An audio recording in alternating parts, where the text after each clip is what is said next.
What's up, guys? This is Dan, Vitamin Dan, and I'm sitting here with Alex Huck, who is somewhere in Germany.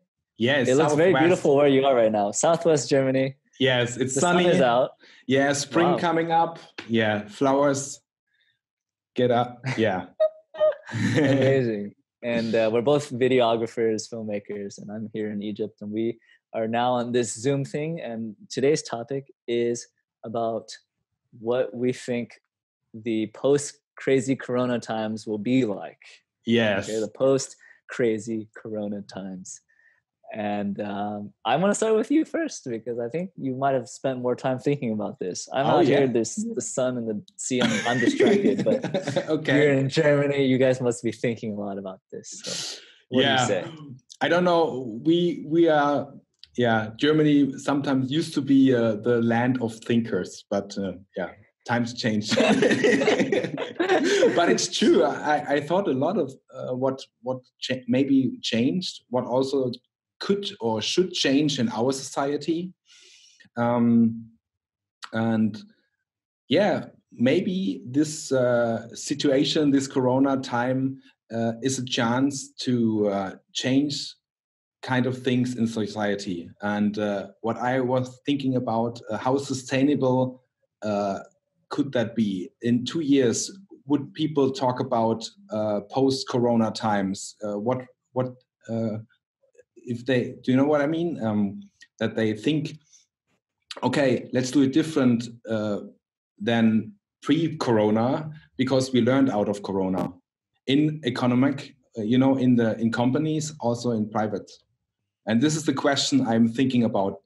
Is it a sustainable situation at the moment? Do really a lot of people reflect themselves that strong that maybe the whole earth in a whole change in a way, a little bit, in environmental questions, economical questions, private questions.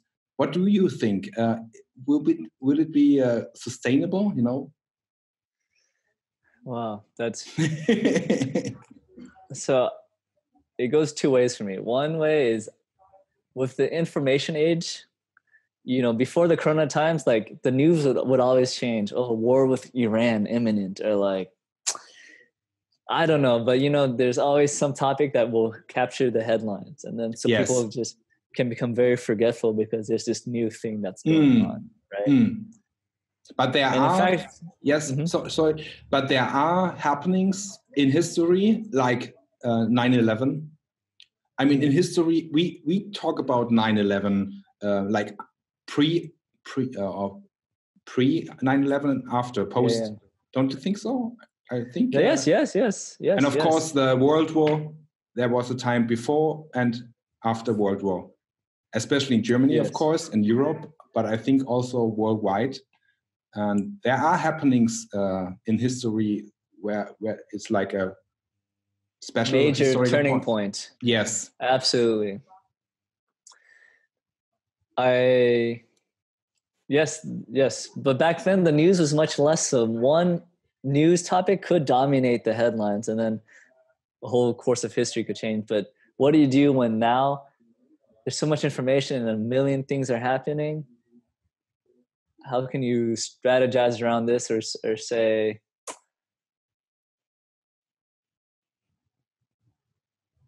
I got a little bit lost there, but no problem. This is because in this age where we're constantly bouncing from things to things, I really hope that people can slow down and make something important from this.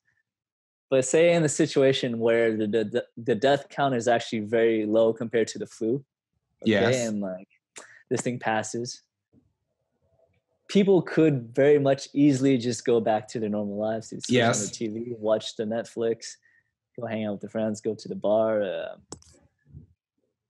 normal things that maybe not considered so much about like what this did. But what I'm seeing now, which is very encouraging, is that people are banding together. Like I've seen like online resources, like my sister sent me a list of free online meditations, like meditation centers. They're doing this for free. They're putting their classes on Zoom.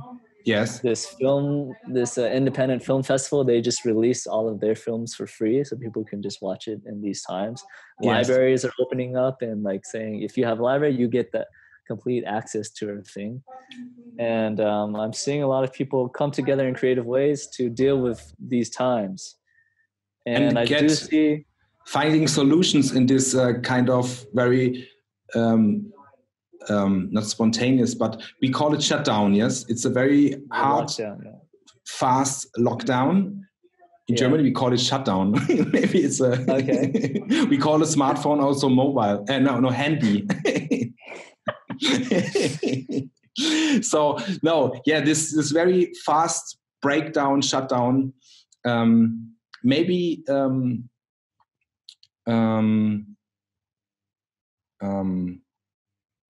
Brought a special, a psychological point, turning point. Because if there is a shock happening in life, what I learned is then you really, you never forget it. And this is my question. As you said, people don't realize, especially at the beginning, there are not so many deaths. But as long as it takes, I think people realize this is something different. This is something special that we have to get together. We have to help our creative people. We have to help people who can't work anymore. So, like you said, the world gets more and more together because we all have the same problem, and it forces us to help each other again. The globalization brought us also together, but this kind of economical force forced us to fight against, and now we have to support each other. And maybe this could be a very big turning point. What I'm still thinking about, if it's really, and this was my origin question, do you think it will be sustainable? Will people think about it in 3 years and they say, oh, that was a great time, we helped each other, let's do it still, or let's do it again like in Corona times or something like this. So something like, let's do it like in Corona times, be more helpful, or Yeah. And I see it from a maybe corporate or political standpoint too, in that the leaders who messed up during these times will not have it easy, and like people will actually be held very accountable. And so moving forward I think the younger generation, they're more aware of just problems and they're more ready to fight for what's right, which is awesome. Yes. And so if you have someone running for office and during these times, they didn't do the right thing, or like their mindset. Now it comes out. Past, yes. You're gone. It's a new generation and shift that's going. And even with the Greta Thunberg before this, how she was leading that. And yes, there can be a big push for like environmental and health and equality, and it can be very amazing. And I really hope it goes in this direction. Yes. There's a former chancellor, German chancellor. He said, in big crisis, your personality or your character comes out. Yes.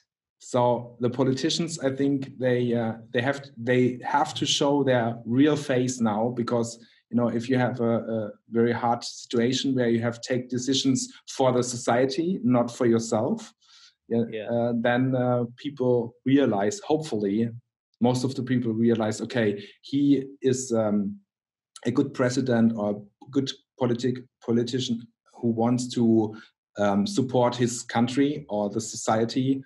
Or on the other side, maybe a politician just works for himself. Right, like taking advantage of the situation. Yes, but in a crisis, this kind of attitude doesn't work anymore. Right. Don't you think so? Yes. Yeah. It's forcing people to be more honest. Like, you're more honest with yourself because you're sitting in the situation like, am I doing what I want to be doing in life? Like, if I were to die, right? We bring it back to that topic of death.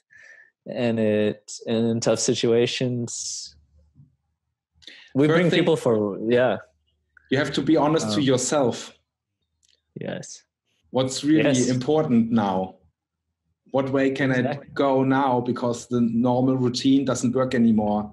Maybe my job is in danger, or you are really forced to, what do I want in my life, maybe with my wife. Yeah. There's an interesting thing on like whether people's relationships will last through these times. Yes, another great. Yeah, this is a very big thing. Yeah. Yeah. And of course, what comes after, but it's a big chance to learn. It's the big chance, and to get it sustainable. Yeah. I don't know how often these pandemics will happen to. I think Bill Gates did a presentation 4 years ago where he predicted this. Oh, really? Okay. Yeah. He said we're busy trying to take pictures of the black hole, but we're not even focusing on the problems we have with humanity. Okay. And I didn't watch the video, but I'm guessing it's because how the world is so interconnected now that one thing goes wrong. I mean, there's really a great video where you can see how the virus spreaded. Yes. And you can just see how the world is so connected now, like the flights and the people, and some guy going somewhere for business or someone going somewhere for traveling or tourism. And yes. And the speed is unbelievable. I mean, we try to get used to it, but the speed is it was so fast. And now, everybody has to calm down. Yeah. So a crazy coronavirus time, what would it look like? Everybody comes to you to join the desert with you. Yeah. I really hope that a lot of people will do that. And if I come to Daha, I will join it. Definitely. Yes. Absolutely. Everyone, this is for everyone, really. I bring my drone and you can fly the drone. Oh, yeah. Okay. We won't tell the government, but we'll say we found the drone in the desert from someone. Yeah. We can do that. It's not allowed to fly drones in Egypt? Yeah, because of security, it's like super strict. And so at the airport, they will hold it for you until you leave. Ah, okay. Yeah. Maybe after Corona, it's possible. Yeah, well, we'll put it into the legislation. I don't know. We'll sneak it into the health bill here in Egypt. Yes. Cool. Maybe we have to do this video again in 3 weeks, because I think I just can talk about Germany. Germans are known that they are very Ordnung. Do you know this word? They listen to rules. Okay. Yeah. Okay. They follow rules. So I think the last 2 weeks they were very kind and everybody followed the rules. Mm. But honestly, I have the feeling that when it keeps on being like this, that you are not allowed to meet people and stuff like this, I have the feeling that will change. And in 2 or 3 weeks, if there's no change, if politicians don't lose these rules, it could be pretty critical also here, that people will demonstrate or something like this in a way, maybe in a creative way. And I don't hope that it will be violent. I don't think so. But they are already discussing it, that there will be a point, a turning point, that the mood and the understanding will change. And I'm a little afraid of it, honestly. That at the moment, weather is nice and we are still allowed to walk outside, only with the people you live with.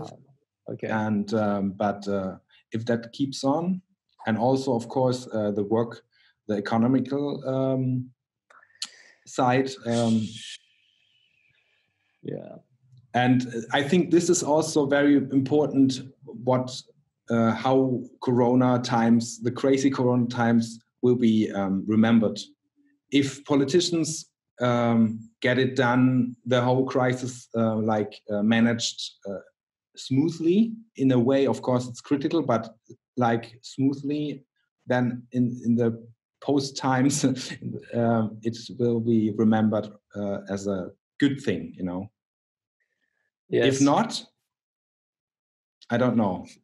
Maybe this could be a reason for we want to have our normal life back as fast as possible, and people don't care about this reflecting times and no. Yeah. The thing is, the bigger the pain, the more you learn, unfortunately. And if you don't want to learn, or do you think you are forced to learn at the point? I think you're definitely forced to learn at a point. The universe has a way of balancing out, and so you'll come across a situation that will either rectify it or it'll kill you. I mean, like either way, you know, if you're too proud, yes, maybe you will die doing something because you were too prideful. Mm-hmm. Or you learn from this situation and you say, okay, I am humble to the universe. I am here to learn my lesson and I will go on the right path, you know? So, but humans, we can be very arrogant. You know, we think we know it all. We think we can control everything. Yes. Which we can't. And so people will have to learn this lesson. Wow. I think these are final words. And everybody should think about it. I just can say thank you. I'm totally blessed. I feel very thankful now. Hey, you're very welcome, Alex. So I just press the stop button right now. Bye, people. Yeah. Perfect.